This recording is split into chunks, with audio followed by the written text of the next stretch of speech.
If you're in a position where EQ is just not doing the job, try using an exciter. An exciter will enhance the harmonic content that's in the instrument. In this video, we're going to use the T-Exciter by Techivation to enhance the bells on this keyboard track. Check it out.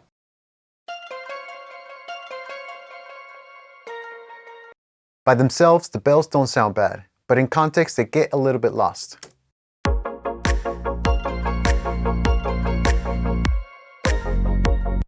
So all we got to do is increase the excitement amount and then audition the different modes.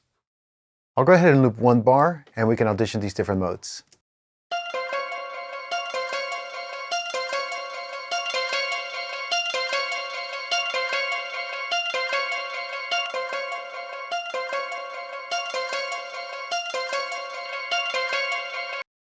I think I like the wet mode the best because it takes elements that are already in the track, like the reverbs and the delays and the decays, and it enhances them.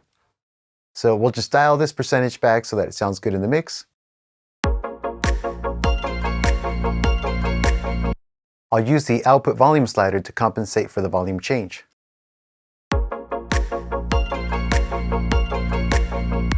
This is before. And after. Notice how now the bells sound more focused. You hear the reverb and effects from it, and it sits better in the mix without being lost. For more information on T-Exciter, visit Techivation.com. For mixing and mastering courses, visit AlexProMix.com. Thanks again for watching this video.